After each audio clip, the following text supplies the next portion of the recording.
Hi, everyone. I'm Dr. Stephanie Stoddart, and I'm about to pop onto the online prosperity show. And you definitely should check us out, where I talk about how I work less, earn more, and help you to live more fully. So check us out now, and I can't wait to hear from you. Thank you so much for being here.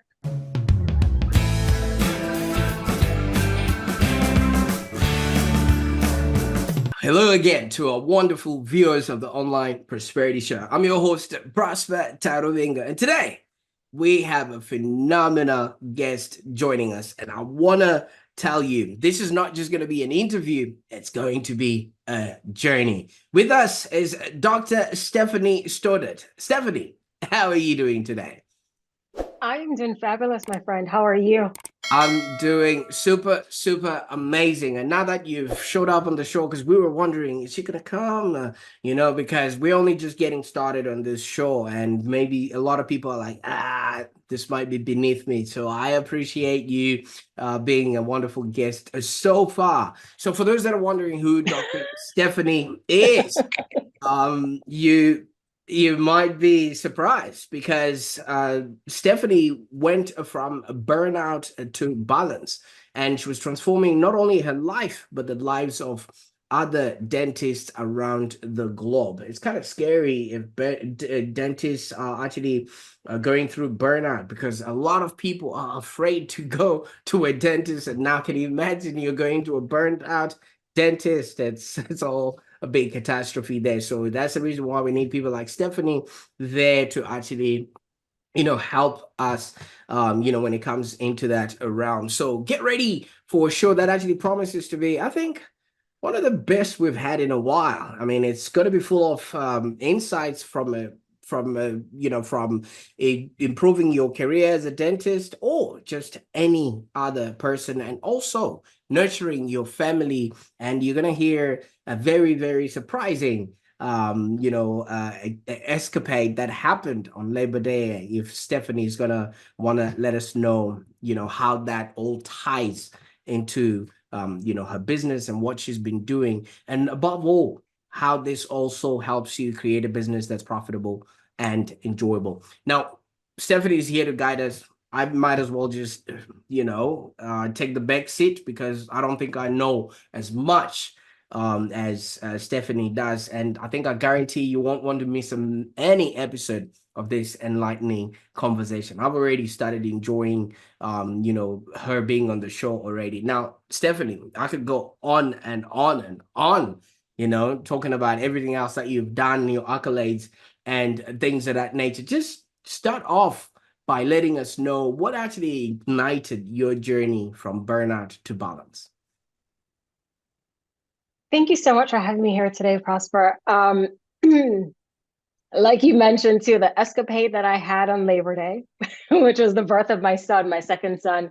He is the wildest child that I've had. And he was the one who, one day when I got home from work, was the one who shook me to my core. He came home and I came home late. Actually, they were there first, but I came home late as usual.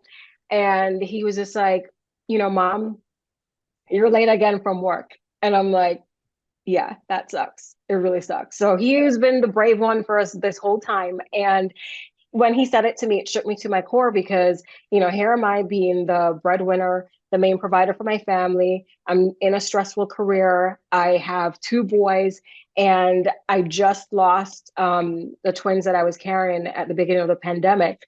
And it's almost as if I lost the message because, having had that loss, I felt like I didn't really have time to process it, or I actually didn't process it.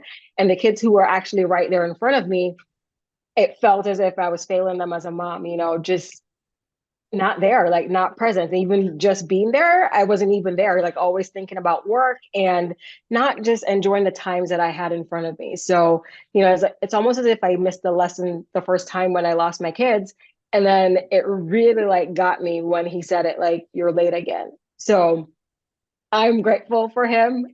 He has been such a beautiful gift to us. And because of him, he encouraged me to go on a path that I have never done before. I mean, like you mentioned, I have a lot of accolades, and um, Yeah, they've been great, but my greatest joy has been getting to know myself and being able to help others on the deeper level that I have come to know myself at. So that's a part of the story. My second son, he's the one who's flipped the switch for me to realize that it wasn't all about accomplishments, but really about creating that life that you want, making sure that your life is in alignment with your values. And I'm forever grateful to him. So. Absolutely. And thank you so much for sharing that, because half of the time, so many people don't what they're going through, and so many people Yep. don't pay attention to what's actually happening around them. So maybe let's take it a little bit back and see what was life like before our Labor Day son here. To be honest, I mean it was pretty rough. I mean, I'm originally from Jamaica. Like I said, I am the breadwinner for my family, and I was working 5, 6 days a week in a high stress environment, a quick um a high volume, that's the word, sorry, high volume practice, high volume medical practice. So on some days, I barely got lunch. Actually, most days I barely got lunch. It was like a 10-minute lunch break. And most of the days I was there later than half an hour per day. So I was the lead doctor for the office, leading a team of approximately 3 doctors, 10 staff members as well, too. But it always came down to me, or so I felt, for us to, keep the momentum for everyone. So I was kind of like the pillar of strength for everyone. So I took it upon myself. And because of that, like it really got to me because, I always went home. I would never know, I didn't know how to say no to people, not even patients, really screening patients was that a really good fit for me. I just always went in head first. And yeah, it's been great for some areas of my life, but for this area, like it would have helped for me to really stop, pay attention, and slow down and smell the roses because, like I said, my kid called me out. I'm like, oh my goodness, family is the most important thing to me. And then, my calendar did not reflect that. Myself and my husband, I mean, he's super supportive, super great, but you could tell that there was like a little bit of tension between us. I often felt that, for my first child, my husband raised him. Like, there are days when we're hanging out and they're like, okay, I'm going to go to dad. And I'm like, okay, well, it's the weekend, it's our time to hang out. Like, what do you mean you're going to go to dad? That bond that I felt that could have been formed earlier, or so I thought. I just felt like they were choosing my husband over me, to Mm. be honest.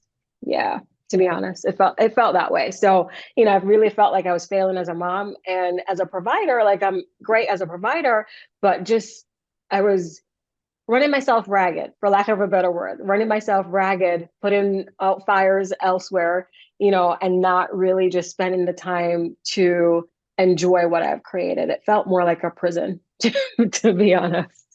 Yeah, Wow. yeah. See, and I'm glad you've come to the realization of that and actually vocalizing um, you know, Hmm. that part, because fish do not see the water that they're swimming in until a hook Yeah. comes in with either a worm or whatever it is, and then just plugs them out of the water. And the worst part is when that fish is plucked out of the water, it doesn't leave to tell the tale to the others back what actually happened. So many people might be going through that and not quite realize, because there's expectations. Like you say, you keep repeating you're the breadwinner, and you also mentioned something of your origin, which is Jamaican. Now, would Yeah. that be the same as what we also have, where we get black tax, as in we also have to send the elevator down to the rest of the family and kin that are looking forward to you since you sort of escaped? I'm glad you mentioned that. Yes, I mean, the black tax is very real. So I'm the only one here for my family. So my parents, they saw my abilities and they, invested a lot for me to be here. And for them, for that, I'm forever grateful. But with that also came the expectation that, I'm going to make it big in America, right? You come back home, and actually, you're not going to come back home. You're going to make it big, and then you're just going to keep supporting us. So, like, ever since I've been here, and it's been 22 years here in America, I've been supporting my parents.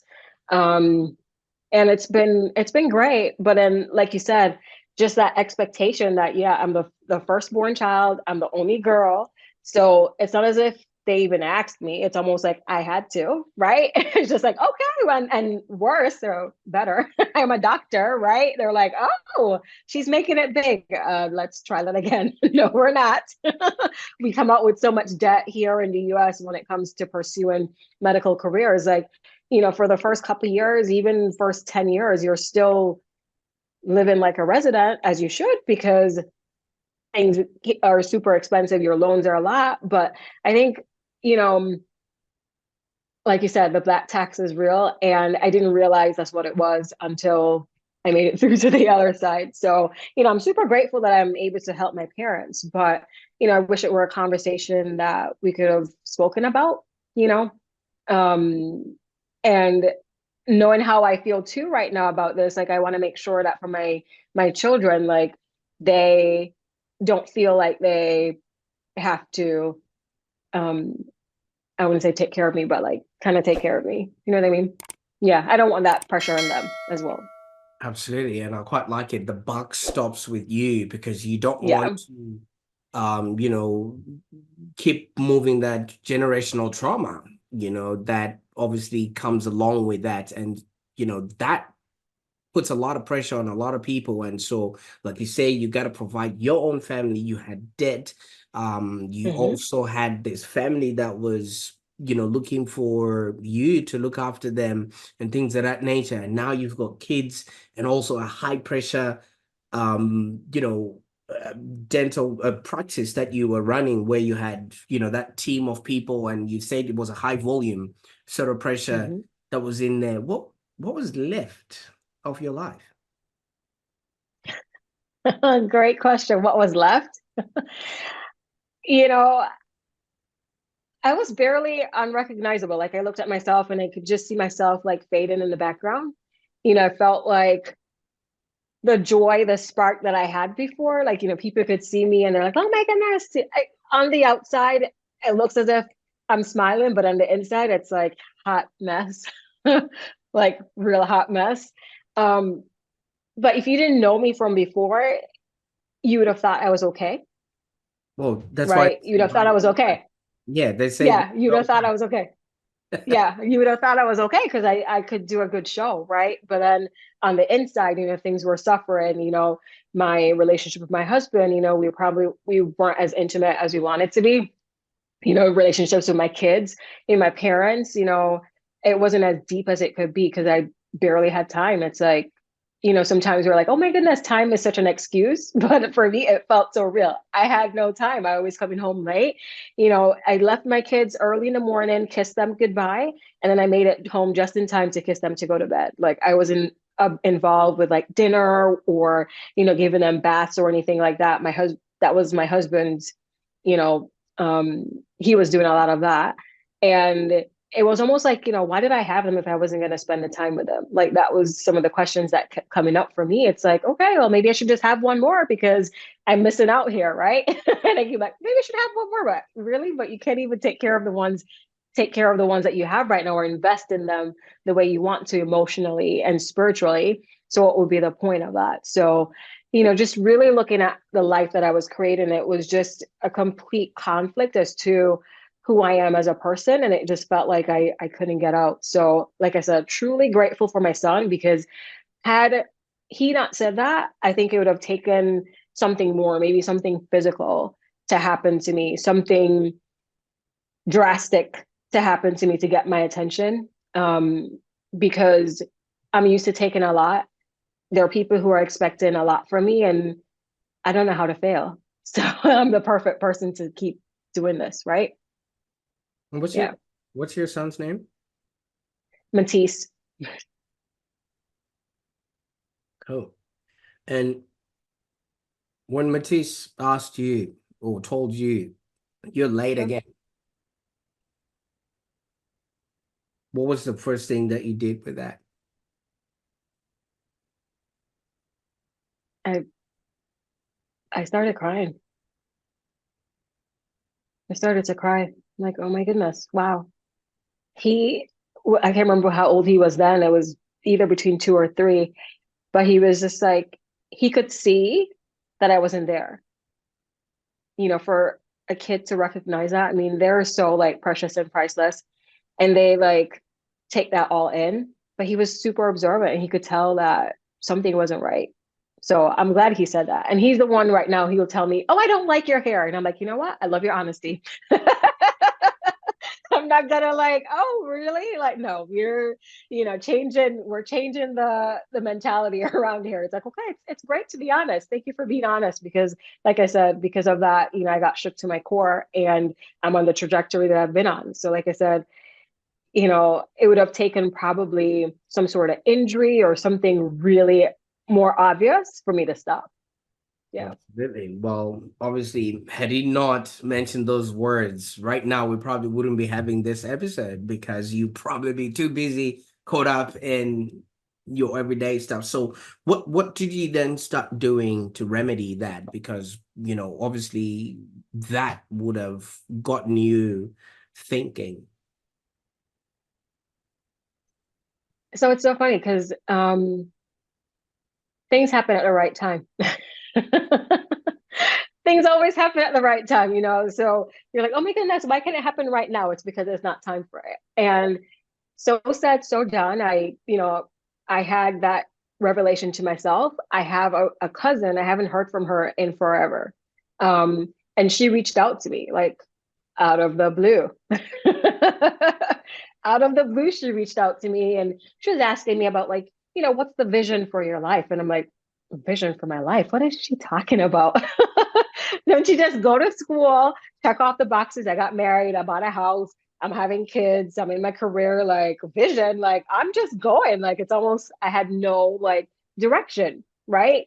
So she was like, what's the vision for your life? And I'm like, I don't know what that means, but I'm willing to find out what that means, right? So we got on a call and we weren't close, but we became close, and I'm grateful for that. She was a coach, and she just introduced me to like the power of our minds and just really encouraged me to step into something bigger than I've thought of before. So, when I was 4, that's when I said I wanted to be a doctor or a dentist. And when I got here to the US, um, because I was an international student, I had additional challenges, opportunities, whatever you want to call them, to go through that field. So I just always felt like, okay, I gotta figure this out. I gotta figure this out. So she like encouraged me to think a lot bigger, like a lot bigger. Is there something that you really wanted to do that you haven't done because you've been busy checking the boxes off? And I'm like, yeah, I haven't gone on vacation in 5 years. She's like, what? I was like, yeah, I've been saying I want to go on vacation, but it's kind of the same thing. I've been saying that my family is important. So it's just been a pattern of me saying things and not committing to them, not recognizing that I had the power to change things, and things on the outside may not seem the way I wanted it to, but I did have that power within me. So she taught me how to harness the power of my brain and really like commit to a schedule, commit to all the things. And you think I've been in medical school and dental school, that's like one of the hardest schools for you to go to. How could something so basic as, just spending time with yourself or creating that time with yourself, like change your life, right? You're like, come on, it can't be that easy. Really, it's really that easy, but it takes commitment. And I've had a track record for myself when it came to choosing myself, of putting myself at the bottom of the list. So no wonder it was hard for me to choose the things that were going to light me up. It just felt like it was so far in that it was just so much easier for me to keep going on the path that I wanted to go on, or the path that was in front of me. But like I said, I'm so glad she came into my life then and brought these tools for me. And then because of that, I only felt compelled to pay it forward. Well, absolutely. See, Stephanie, I visually believe when the student is ready, the Yeah. teacher will show themselves up. Like, what were the odds of, you having somebody you would trust? Because this is something that needed a lot of trust for you to be vulnerable to somebody that at least you know, because so many people might not be able to cross over, just predicated on the fact that there's always that ego, that persona to uphold, that I'm a doctor. Like you said, I've gone through medical school. It's one of the hardest things, you know what I mean? And how long does it take to be a doctor?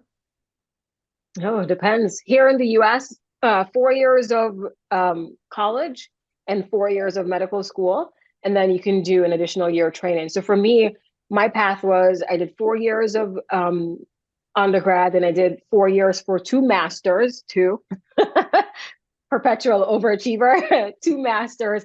Then I went to dental school, and then I did a residency. So that was 13 years Wow. post high school. Hmm. And I bet you were handed back your life in under Oh 30 yeah. minutes. Oh yeah. It was like literally night and day. Like my friends, my family, my kids, my husband, he's like, "Oh, wow, that's the Stephanie I got married to." Like he'd be like, "Okay, wow, okay." Because you could see it. Like some things, I wasn't dressing up the way I wanted to, just kind of in a funk. And everybody else saw it except me. I was just going because, oh my goodness, I get to support my family. I get to do all these things, but the pressure was great. And I wasn't comfortable saying I wasn't okay. I think that's what it boils down to. I wasn't comfortable saying I wasn't okay or I needed support because for me, it felt like, wow, I've done hard things and it shouldn't be this hard, right? Yeah. But Stephanie, it's not your fault. Oh, yeah. All right. I don't think it ever was, because you hadn't gone on holiday for 5 years. How would you have known the most basic instruction of them all, which is you put your mask on first in order to be able to help others that are around you? So you would have been in and around medical school and everything else, and masks for you guys are the part of the uniform, but you don't quite understand the actual meaning of making sure that you're taken care of so that you can then take care of the people that you're looking after. Funny you said that too. I was doing a couple of posts this week on LinkedIn, just, going back into like the whole story. And um, I definitely would want to add to it. The medical system is set up for us to be this way. It's almost like, self-sacrifice is at the core of what it is. Like, it's like, wow, you're a good doctor if you go above and beyond for your patients. Of course, you're going to go above and beyond for your patients, but some basic things, sometimes you need to go to the bathroom. You're like, oh, no, I'll just wait till I see that patient because they've been waiting here for half hour. I can't necessarily go take 1 more minute to go handle my business, right? It's like you always have that little conflict as well, too. And if you're not like towing the lines with regards to those rules, you may feel as if you haven't made it or you haven't, really been up to par with where you should be. So, I'm glad you mentioned that as well too. So from there, you met this wonderful cousin, godsend person. What were the steps now? Because you literally went from burnout to balance, and there's a journey in there that we need to unravel. Yeah. So as I mentioned before too, like it was us, um, us with our help, me stepping into designing a new vision for our lives. Like, what would that look like? What would that feel like?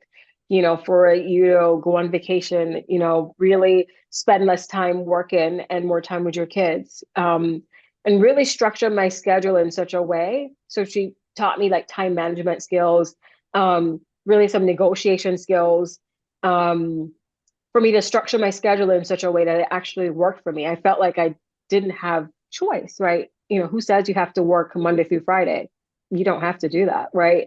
You could work less and you could make more. And it was the challenge or the stretch was for me to actually go to my boss and say, you know what, I'm going to cut this day down, but I'm still going to bring the same amount of money in, right? And they're like, okay, all right, you go ahead, you know? So really looking at things and like questioning them. That's the word. Sorry. Like questioning them, like, okay, is that really true? Like, do you have to work 5 days a week to make that amount of money? What if it were the opposite? What if I could actually work 3 days a week and bring the same amount of money in? It's like, oh, wow. And then my brain started to go to work for me. How could I do that? Right now, I can't do it, but how could I do it? So just really open up for possibilities. I spent more time with my husband, just daydreaming and really just getting into like what it is that we wanted to create for ourselves and our family and how can we make it a reality instead of, oh, I don't have time to go on vacation. Oh, I don't have time to do this. Because those are the things that you want to say because it's easy, right? It's like your default, but you had to like kind of hijack your system to get to the other side. Absolutely. I quite like that because I mean, obviously, you would have been so high strung, not even seeing Yeah. what things are happening in your life and things of that nature. Now, people that are watching this right now might be wondering, so did Matthias get his mother back? Of course he did. Can't you tell? Yes, Matisse got his mother back. And I mean, another part of the stretch for my coach was to create like um new rules for myself. So I was under this pretense that, as a wife, I need to do X, Y, or Z. So by that, I would mean wash dishes, cook dinner. That was never the case in my house because I don't cook dinner. My husband is a way better cook than I am. But certain things that you would assign stereotypically to a mom or the wife, like I had to get out of that mindset and be like, you know what? Those are the things that I enjoy. Those are the things that my husband enjoys. Okay, how can we make it work for both of us and not feel this guilt? Because I'm actually stepping into the things that I'm really good at, and he's stepping into the things that he's really good at. And the same thing for my kids. Like, is it really more time that you want to spend with them or quality time? There's a difference between quantity and quality, right? So if you're spending, an hour, oh my gosh, I want to spend 2 hours with my kids and you're on your phone, that ain't quality, right? But maybe that 15 minutes that you're like, so like tuned into them, your phone is off, the computer is off, that's like the best 15 minutes and it could feel like 2 hours because you're actually present. So that was one of the things that she taught me to be present. Like never had that before. So instead of me thinking about what's going to happen next week, what happened last week, did I say the right things, I was literally concentrate, like really like present with my kids. And for the first time, the depth of the conversations that we could have, the just all the things that could be accomplished in that so-called like short time, like I crave that. It's like, okay, wow, instead of 15 minutes it became half hour, instead of half hour it became 1 hour, and not like wishing it away. Sometimes you could be like, oh my gosh, are we done yet? It's 8 o'clock, is it time to go move on to something else? No, I was present. So that was one of the big things that I learned. So yeah, thank you, Matisse, for helping me to come back. Absolutely. Yeah. Well, at the end of the day, I mean, I can sense the joy in what you're talking about, and the strain that you had when you're talking about the work side of things. But when you started talking about the family side of things, I could actually really feel that. So congratulations. It's not an Thank you. easy thing to, first of all, admit and then work towards that, and then still have enough left over to help others be do and have what you're having now. Is this something that just happened to Stephanie, or is it something that a lot of doctors and nurses or other experts out there, or professionals out there are experiencing? Sadly, it is common. More than 62% of physicians, doctors, healthcare providers are experiencing burnout. And I think what it is that we don't recognize it. And because we're such caregivers and we're used to putting ourselves last, we don't even recognize what it is. It may come across as us being like super exhausted, maybe just losing that spark for things that once lit us up, right? And it's really when you stop and you like take a hold and take a stock of what's going on that you're like, oh my goodness, I am burnt out. So I think a lot of us, we just don't have that awareness that we are. We're just like, oh, comes with the profession. Like we're expected to work, these long days and hours. And it's probably just a side effect of the long shift that we've had, and not necessarily like not you recognizing it, that it has been um like your soul is being sucked out.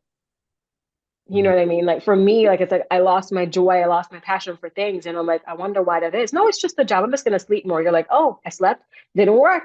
What else was that? So when I created that time and I developed that awareness, that's how we figured out that I was burnt out. So I was like, wow. And then now more and more doctors, like I said, are burning out because of the pandemic. It was there before the pandemic, but with the pandemic, it like made a huge like divide. There are people who were leaving the fields, reducing their hours, doing all the things, just trying to find ways to heal themselves. And sadly, I think that's one of the expectations for a doctor. You are going to get burnt out. It's not a if, it's going to be a when, because I did everything right. There are people who are doing everything right, but I think the system is set up in such a way that it's just expected, to be honest. So yes, there are others who are suffering with this and they don't even recognize it. And like I mentioned, some of the signs that you may notice would be being super tired, so chronic fatigue, like I like to call it, or you've lost your passion for things that you usually want to do, or you're just like fed up and you want to leave the system.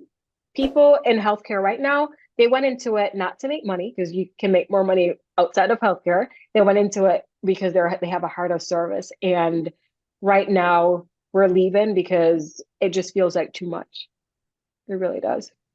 Well, I mean, obviously, we experienced the pandemic, and it wasn't easy. First of all, on the people that were on the front line, and congratulations. I mean, thank you for your service. You made it Thank across, you.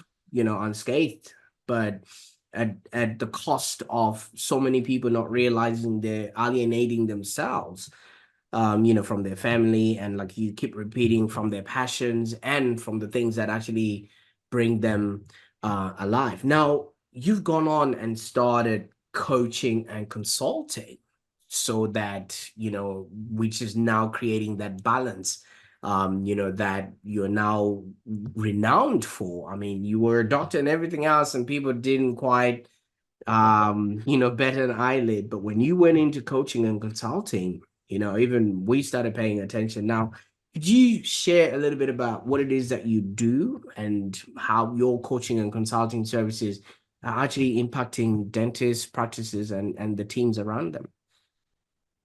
Most certainly. So what I do is I help people to work less, earn more, and live fully. And that has been my journey. And I've just poured a lot of love into that for them as well.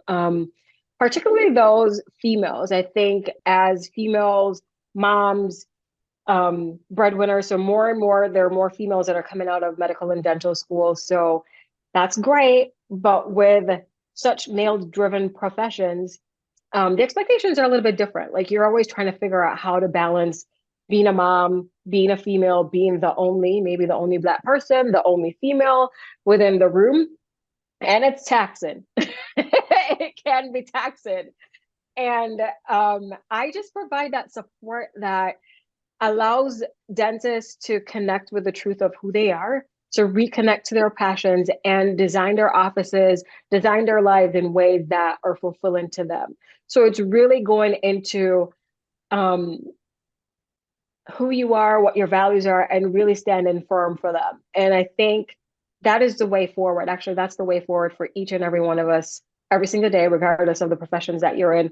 I think it's untrue that, even in your 9 to 5, that it has to be 9 to 5. There are ways around getting what you want. And it's just being the negotiator that you are and really bringing value to the table in such a way that the other party, as long as we create win-win opportunities for everyone, it works out. Have you ever wondered how come that person got to leave work early and you are still late?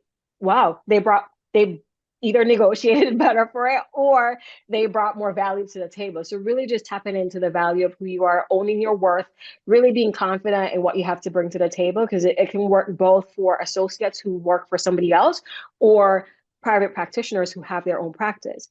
in the same way, like doctors who are working less, of course they're working less, but their teams, they have teams and support systems in place such that they still have a full-time schedule. So they're either managing things off site or they have other doctors who are working for them. So it does require that team effort in such a way that we create win-win situations for each and every one of us. And I think, I know that's the way forward for all of us, by stepping into who we are and being aligned with what we're creating and creating those win-win solutions for each of us. So yeah. Um, Absolutely. what else to I'm just trying to think if there was anything else. Um, for us, well-being has been a really important thing, or health is our best asset. And it we say that, as healthcare providers, oh my goodness, make sure you're eating well, you're exercising well. But how many of us actually do that? Right? It's nice to have someone who's walking the talk and walking the talk, right? So sometimes us as healthcare providers, like we're not actually taking care of ourselves. And I think it's a disservice to ourselves, our families, and our patients. So really getting into the mindset that it's not either or. You can't just be a doctor and or not take care of your health, but I can be a doctor, still work these hours and take care of my health. When you step into that possibility, things begin to open up for you. And we want everyone to be healthy. So why not start with yourself? Absolutely. But not everyone is gonna have a intuitive son like Matisse. Not everyone is gonna have a cousin who's just going to be on the ready with a call to make that happen, or maybe have a supportive sort of husband around to make that happen. Because obviously when the transition is happening, that you need a lot of support around you. How is it that you actually then work with these people? Because most of this stuff is very scary, because you having to cry in front of your kids, or even if you took yourself out, that's something that you'll be thinking to yourself, wait a minute, I thought I had it good. What happened to my 13 years? And when that realization just hits you, it's like a ton of bricks. And I wouldn't wish that even on my worst enemy.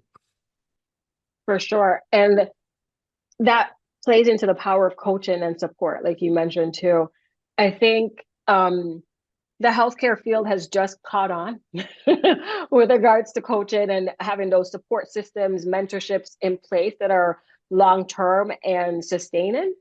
And the fact that I went through it and I can walk somebody through it, like it makes it um, easier for them to confide in me and to request the support that they need, because they're like, wow, you came forward and you were doing that. Oh my goodness, I can't believe that. Why are you telling my story? That's exactly what I'm going through. Right. So there's a piece of vulnerability that's at play here, because for me, I didn't want to admit that I was failing. I didn't want to admit that I needed support. And it took a lot of courage. And in a similar way, because I took that step and I'm putting myself out there to be that stand for other healthcare practitioners. I think they know the support is there. It's just for them to take that step. And the other things too, like within the communities or the hospitals, having that peer support is going to be integral to help move healthcare forward. And I think some bigger organizations are catching on to that as well too, because they know that support is going to be integral, especially at these transitionary periods in our lives. So yeah, to your point, coaching. Absolutely. I quite like that. But like you said, you've had that lived experience. So you literally have walked in the shoes of the people that you're gonna Yep. be helping and things of that nature now. And people can literally see that this is not just some sort of textbook help that they're receiving. It is No. something from a lived experience sort of perspective. Obviously when that then happens, there's bound to be some sort of a success story or some really big transformation that then happens, and you got to hold that space. Now, could you maybe walk us through maybe a success story or a transformative moment from one of your clients that literally experienced what you now have, which is the balance and, not looking back to the humdrum of the always switched on medical system that you've mentioned 24/7? 24/7 it is, not anymore. Yeah, for sure. So I have a couple of clients that I'm working with right now, coming to me with lots of stress, not being able to connect with either themselves or their families. And oh, she's so sweet. She she was super stressed out, not taking time to eat well, go to the gym, really just trying to find time to pursue her passions. And because of the work that we did together, she was able to do that. She went on vacation.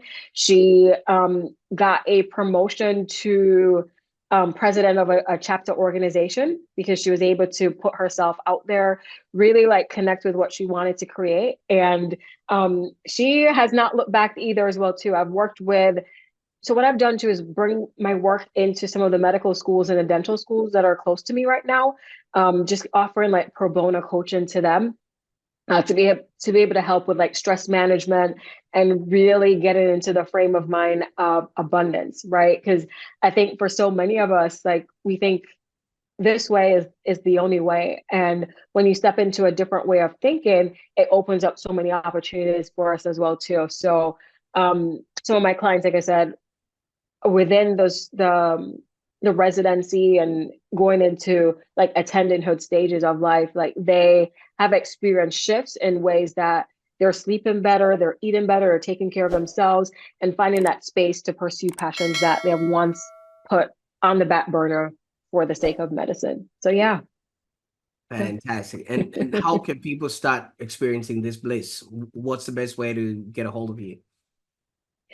The best way to get a hold of me is on my website at www.stoddartcoaching.com or on LinkedIn. If we get connected on LinkedIn or either of those platforms, they can send me a message and we can connect. Yeah. Absolutely. I quite like the person that you've become because I don't think we would have been able to, first of all, get time to talk to you and even gotten this far in a conversation because you'd have been thinking, where is this leading and things of that nature. No. What do you actually enjoy about the person you've become now? Oh my gosh. That's a hard question. I have become a person who trusts myself deeply. I've become a person who has so much courage that I didn't know existed. I've become a person who laughs freely. Really laughs freely.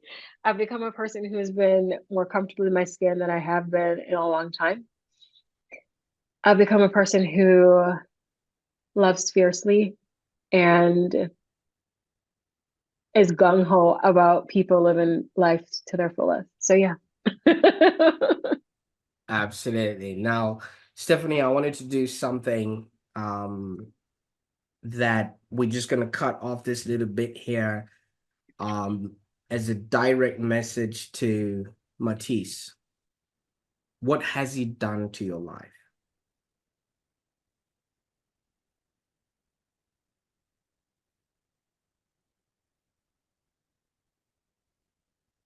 Matisse, you've shown me how to love. You've shown me how to be a better mom, a better wife, a better friend, a better daughter.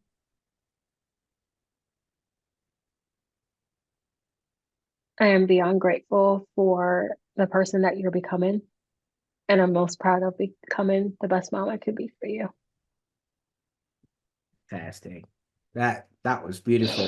I felt like you were talking to me, but that was something else. I really appreciate you taking us there, Stephanie, because where you've been and who you've become, not so many people can actually take that on and move it on and still have left over for other people.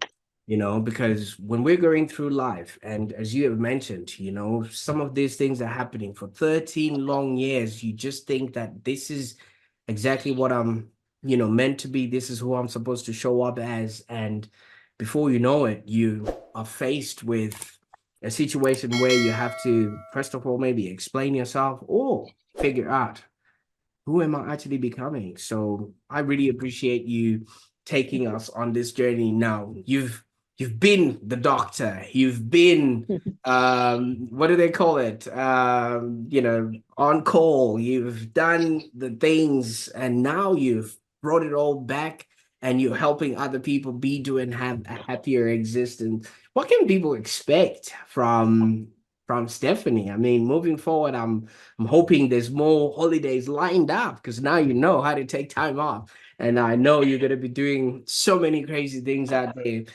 For people that are connecting with you for the very first time, what is it that they can now expect from Dr. Steph?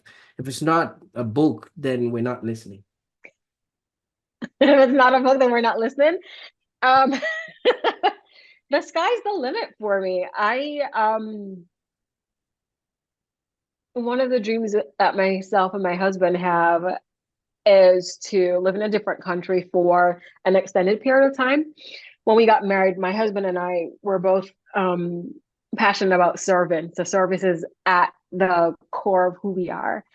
He's been passionate about bringing French to or education to francophone countries. My husband speaks fluent French. I speak some Spanish, not as fluent as I want to be. So we're trying to bring those two together in such a way that our kids can see what it's like to serve others in different countries. I mean, we serve here too, but really serve other countries. And yeah, like I said, the sky's the limit. I don't know. That dream has been there and we get to go after it. And when we do, it's gonna light up the world. Like, just to be able to pour into others who have been forgotten. That has always been at the core of who I am. And it's full circle. I mean, a doctor is a coach who's a teacher, who's a dancer, who's a laughter, who's a comedian, who is a everything. So the term doctor is all encompassing. The term coach is all encompassing. I think I have found I've made full circle.